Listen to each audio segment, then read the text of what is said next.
Velkomin Baksviðs. Í þessari splunkunýju þáttaröð ætlum við að kynnast tónlist og tónlistarmönnum frá ýmsum hliðum. Við ætlum að sjálfsögðu að halda áfram að fjalla gítarinn.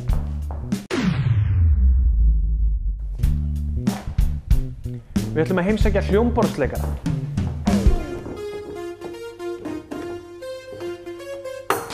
Og við ætlum að fara baksviðs og kynnast trommurum.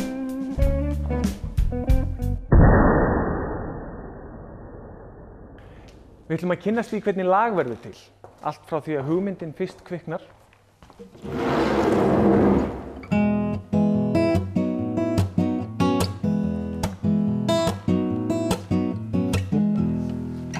Allt að loka mixi. Við ætlum að hitta bassaleikara. Við ætlum að hitta blásara. Og við ætlum að komast að því af hverju hljóðminn er alltaf í svona vondu skapi. Við hittum textahöfunda, jazzara og rappara og auðvitað söngvara. Er ekki rétt að fara að byrja þetta?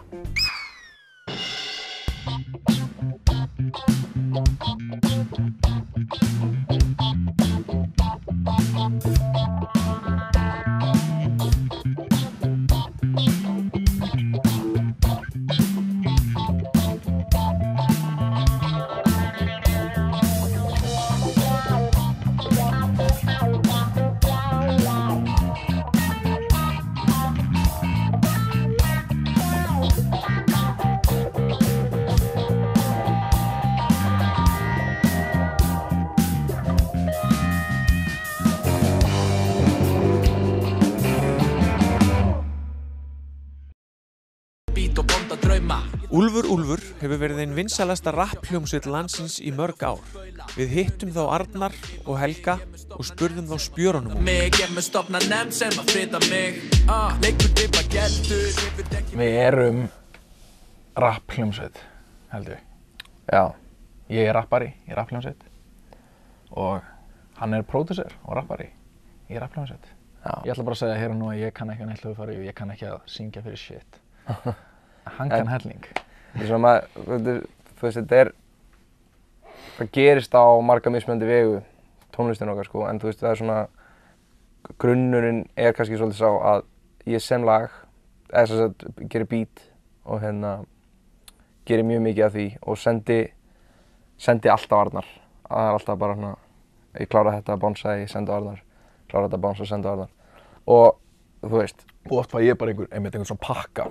Bara ég var í stuði í gærkvöldi eða ég er búinn að vera í stuði sem 2 daga, hér eru 8 beats. Bara hvað viltu nota? Ég get ekki valið á milli þeirra. Ítlend í slag, eiga fyrir málstað, heila þegar mjúkir motherfuckers bara gráta. Strákar verða strákar, kallar verða fíl. Ég þarf ekki aðstoð, ég er bara að brása, upp í sofa í ár, ég er bara... Það er ekkert eitt sem gerir gott rapplag gott, það er bara ef þið finnst það gott. Já, það verður bara gott. Akkurat. Og svo er þetta líka bara, þú veist, þetta er svo margir faktorar einhvern veginn. Þú veist, í gangi á sama tíma því að þetta er líka bara í að lag getur verið gott í samhengi við daginn í dag. Rapplag var gott ef það var góður texti og það skipti beatið einhver máli. Þú veist, það var bara svona, og það er, þú veist, það sem að menn tala um í dag, þú veist, fúlir kallar tala um í dag sem eitthvað svona real hip-hop, þú veist, það er bara góður texti, góð hendut. Í dag snýst þetta, er þetta meira, þú veist, heildamynd, meira bara hljómaræðil, þú veist, er þetta gott beat og er hookið gott.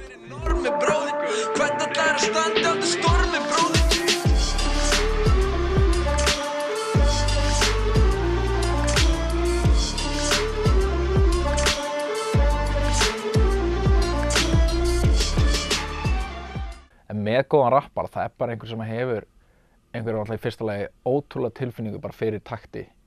Og í dag til dæmis, það er ekki mikið styrkleiki þegar rapparar hafa í fyrsta lagi ótrúlega tilfinningu fyrir takti og síðan líka melódíum í omanlagi.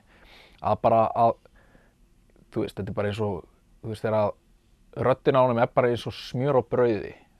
Þú veist, það er þessi X-faktor. Þeir sem hafa síðastliðin 2 ár, þeir sem hafa orðið successful á Íslandi, þú veist, það gerist náttúrulega rosalega hratt núna að menn bara, ef fólk bara ríkur upp ef það gengur vel, skilur.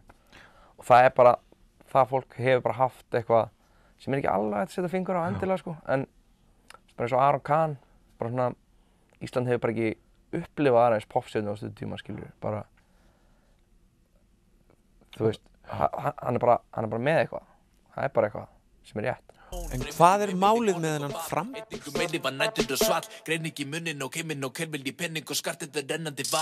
basically þannig að ég torti með öllum hikhljóðum og ég læti þetta bara flæða, þú veist, þegar tveir sérhljóðar mætast þá bæti ég við samhljóð á milli svo að sé ekki þessi pásur mér, ég ekki hrifinn af pásum í rappi. Það var skrifuð grein um daginn, það var einhver svona talmeina fræðingur eða einhver svona málperri, tungumálaperri sem greindi mig alveg bara í öreindir að geðveikt áhugavert að lesa það. Eins og í Tarantúlur, textin Úlfurinn rúlar með rómverskum gyðjum og stóískum homies og þarna alveg, en síðan þegar ég segi þetta þá segi ég Úlfurinn rúlar með rómverskum gyðjum og stóískum homies, þannig að svona ég leyfi ég torti mig hikhljóðum og þetta næstum mér orðið eitthvað sem ég ræði ekki við. Það einmitt mikið talað um þetta af því að Jói P. gerir þetta líka svolítið í nýji ungi uppáhaldsrappari minn. Hann gerir þetta líka nefnilega. Ég veit ekki hvort það sé að minni fyrirmynd eða eitthvað, en hann er líka fjallað um hann í þessari grein. Slaggur að njóta og lifa.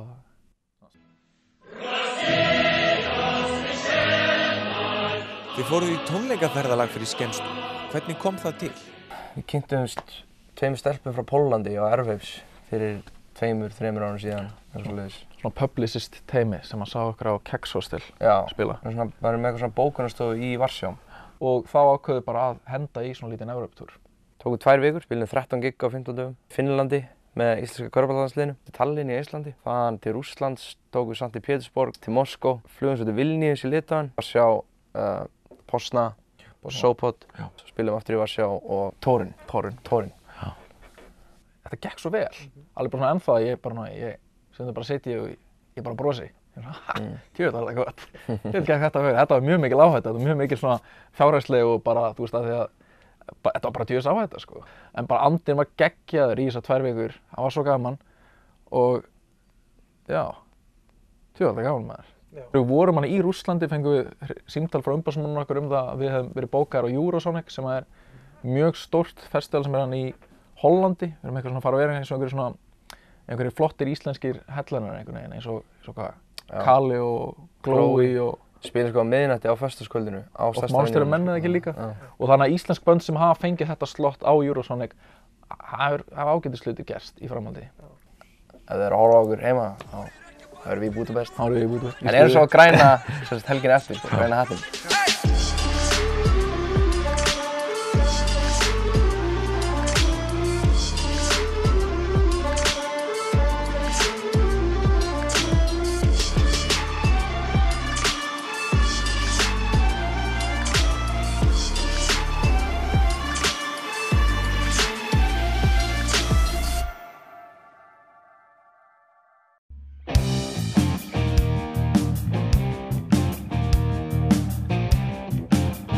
Við kíktum á jazztónleika á 5. hæð Hörpunnar þar sem Einar Valur Skeving og Phil Doyle voru að spila.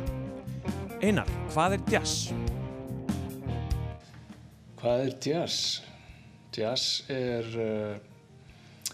tónlist þar sem að einhver spuni kemur við sögu. Eða það svona, myndi ég segja, grunnelementið.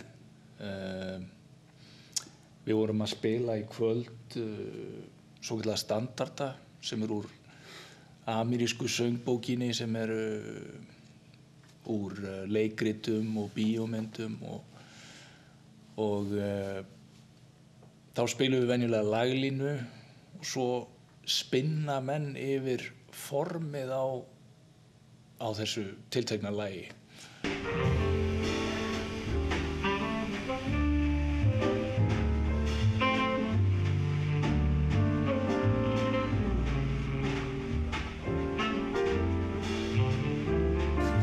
We both studied at the University of Miami in Florida.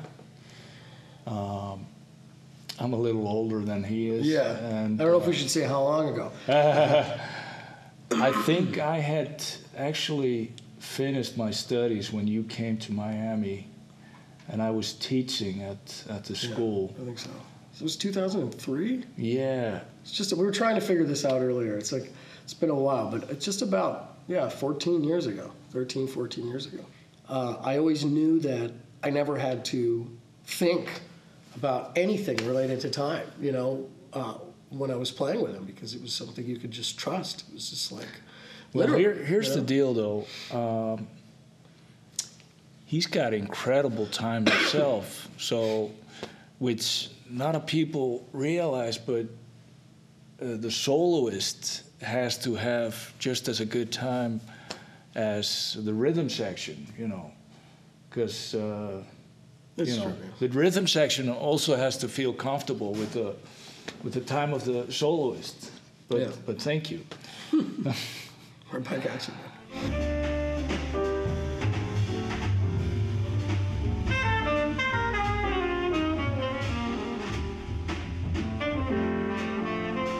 There are always going to be dedicated and great musicians in any genre, and so, you know, future is bright, I guess.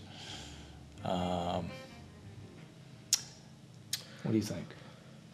It's a really tough call. I mean, I don't know. The future of jazz, I mean, jazz, you know, is a broad word. You know, there's a lot of things that fit into that category.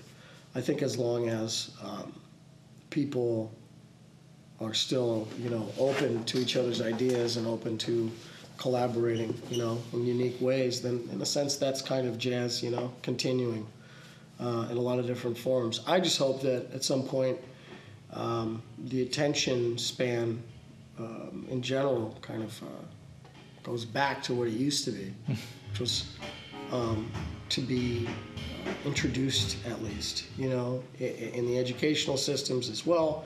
I remember playing a gig in Chicago a while back, and a bunch of Canadian, I think it was like middle school kids came in. They said, "Oh, this is great, we love jazz." And I thought, well, there you go. I mean, as long as that's happening, then, you know, the music will you know, continue.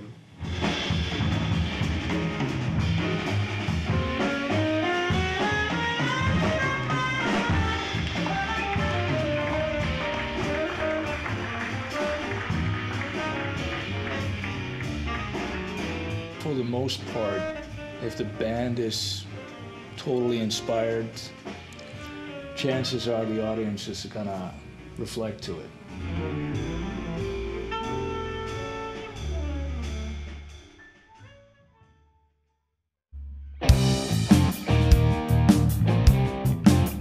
Við ætlum að kynnast henni Kötu sem að leikur Ellie í Borgarleikhúsinu.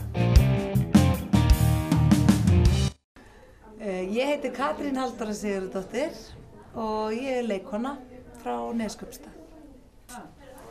Og nú eru þið komin hérna baksviðs á Ellie. Ég er að leika Ellie í Borgarleikhúsinu. Og verið velkomin. Þig vil ég syngja minn söng. Ég er með 3 ára háskólagráðu í raddbreytingu og er að stilla þetta rétt. Og hvar sem fleið þitt fer, fylgir minn hugur þér. Og þá sólin skín, svíf ég til þín. Það gengur mikið á baksviðs í Borgarleikhúsinu á meðan sýningu stendur. Við báðum hana Fanneyju að segja okkur aðeins betur frá því. Þetta er alltaf eins og formúlekappstöðurinn hérna á baksviðinu, sko. Eftir að segja þetta. Steglega að Kata kemur inn, þetta er bara, það eru 2 bara hendin úr og... Þetta er eins og þeir eru að skipta dekk á... Þetta er eins og þeir eru að skipta dekk í formúlinu. Þú veist, einhver í háruna og einhver hérna og passa að fá í vatn og þú veist, þetta er bara, og svo út, sko. Og það má eiginlega ekkert fara úrskeiðis, en það hefur alveg farið eitthvað úrskeiðis. Þeim er spennandi en ekki gaman. Einu sinni hérna, eins og eitt skiptið sem sagt, hérna, eyðilegst rennilásinn á þessum kjól. Já. Og hérna, þá þurftum við að bara grípa næsta kjól. Já, ok. Og þetta var akkurat þegar Ellie var að fara á svið í fyrsta skipti, sko. Þannig að þetta var eiginlega heppilegt að það gerðist þar. Því að, þú veist, hljómsveit var að byrja að spila og var búin að kynna svona Ellie Williams og svo svona Björgun eitthvað, já, hún er kannski eitthvað stressuð og við hérna bak við bara eitthvað og þurftum að hendinni þannig kjól og hún fer bara inn á svið, bara grípur sér kjólinn en eins og sér hún eins báðum megin, sko. Já. Þannig að hún fer á svið og við bara svona, er hún í öfum kjólnum? Já, bara. þú kemur hér, þegar kvölda fer, mundu heyra það, sönginn sem ég á. Tralalalalalalalala, tralalalalalalalala, fyrir þig kveða þeir vísurnar sínar, vorkvöldin laun. Tralalalalalalalala, tralalalalalalalala, harmarnir flýir hlustar á þeirra söng.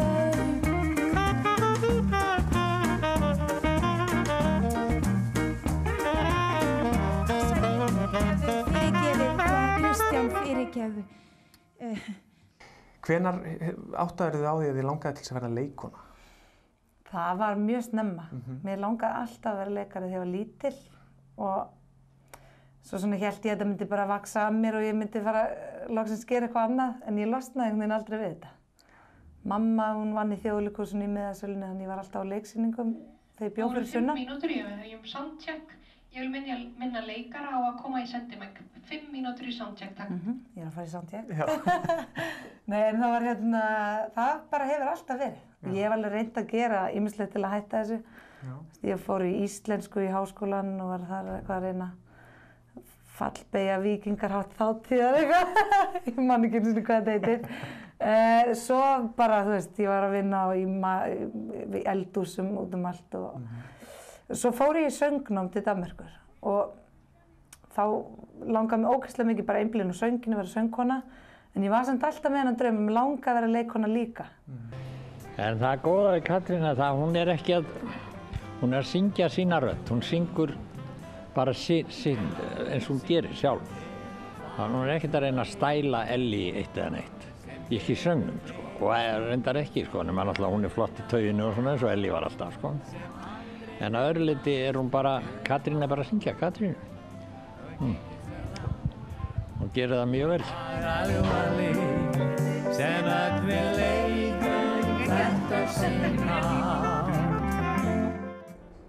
Sýningin er samstarf Vesturports og Borgarleikhússins og hún er samin af Ólafi Egilssyni og Gísla Erni Garðarssyni. Og sýningin, hún spannar alla hennar ævi og við erum svona að fara yfir söguna hennar. Þannig að þetta er sagan hennar Ellýjar. Og hvernig undirbýr maður sig fyrir svona hlutverk, að leika svona þjóðþekkta persónu? Það var svona, þú veist, þetta er ákveðið challenge að fá að leika Ellý og ég veit að eiga hana allir. Það eiga allir svo mikil tilfinningatengsl við hana, hvort þessu, við erum oftast jákvæð en einhverja neikvæða minningar sem blossa upp, sko, en flest allir eiga einhverja jákvæða og fallega minningu og ólust upp við þessa músík og sönginn hennar Ellýjar og hún snertir einhverja svona taug í þjóðinni. Þannig að það var svona, ég fann alveg fyrir pressunni að leika hana en þetta er samt bara góð pressa. Og ég, sko, hún var svo rosalega prívat, hún passaði að hafa allt einkalífið sitt alveg bara, fór í ekkert svo mörg viðtöl og það var rosalega lítið að finna.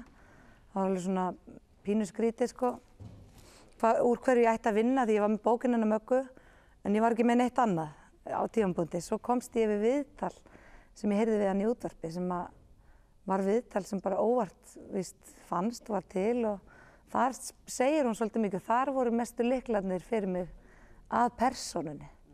Að því maður þarf að, þetta snýst ekki bara um að geta sungið lögin, ég er að fara að leika hana líka og búa til persónu sem er eins nálægt henni og ég mögulega get. Auðvitað vissi ég að allir elskuðu hana og dáðu, en kom mér samt á óvart hvað hún væri ofboðslega stórt íkon í þjóðfélaginu. Ég man eftir henni bara sem yndislegri stúlku með alveg dásamlega söngrödd og músíkalsku fyrir haus eins og bróðurinnar. En það var yndislegt að vinna með henni og syngja með henni var alveg frábært. Já, textarnir, það voru textarnir. Hún hafði voða gaman sem textabröldi á mér alltaf. Hún sagði, sko, ég heyrði hann eins og sjónvarpur segja það, sko, Raggi var alltaf með textana, sko, í plastboka, en svo stakk hann hendur hún í og þuklaði smá stund og kom alltaf upp með réttan texta og sagðist aldrei að skilja það. Ég gerði þetta enn. Já. Við vorum svo heppin að þetta var sýning sem Raggi Bjarna kom frá á. Já, það eiga hann allir. Það er allir sem kunna lögin hans og okkur þykir öllum vænt hann. Ég veit ekki einn mann sem fílar ekki Ragga Bjarna. Og ég var með svona blað og ég gleymdi náttúrulega að læra þetta. Það er ennþá að gerast. Í frumsýningavikunni þá er alltaf vanalega maður, þú veist, maður er að búa til leikhús og svo vitum við ekkert hvað við erum með endilega í höndunum. Og í frumsýningavikunni vissi ég ekki alveg hvað, ég vissi að ég elskaði að gera þetta og væri að fá mikla ánægju út af því og þá er það mjög jákvætt. En ég vissi ekki alveg hvernig áhorfendur myndi taka við þessu, hvort þetta væri bara fyrir eldri kynsluna sem þekkti og lifði Ellý. Alls ekki. Það var eiginlega að vera að ganga frá leikmyndinni hérna. Það var það sem kom mér óvart, hvað hún einhvern veginn höfða til mjög margra. Ég átti mér alltaf draum að vera leikari og ég, þú veist, það var ekkert eitthvað, fékk engan frípassa bara strax inn í leiklistaskólan og listaháskólan og maður þarf alveg að hafa fyrir því sem maður ætlar að gera. Og ég einhvern veginn hélt alltaf í einum draum, þú veist, ég fékk nei þegar ég fór í pröfu og svo fékk ég aftur nei. Svo komst ég loksins inn í skólan og ég einhvern veginn, ráðið mitt er bara að reyna að, ég þurfti alveg að pæla í hvort það væri þráhyggja, hvort ég væri alveg bara okkur langar með þetta svona mikið. Og það er alveg að gefa sér tíma í að hugsa þetta, prófa alls konar líka til að sjá hvort þú losni við þetta eða ekki. Og sama hvað það er, hvort þið langar að vera lögfræðingur eða söng og leikkona sko, eða leikari. Það er raun og veru bara að gera allt sem þið langar til að gera til að ná markmiðinu þínu. Þess að ég fór í söngnám á milli þar sem ég var ekki komin inn í leikaranám. Ég losnaði samt aldrei við pælinguna að mig langaði að vera leikari. En þá græddi ég það að ég var alltaf orðin söngkona líka. Þannig að maður maður græðir alltaf á því að reyna bara að ná í sem mest á ferilinn sinn. Að allt safnast saman í bakpoka sem þú hefur svo í vinnunni þinni í dag. Allt mitt líf legg ég að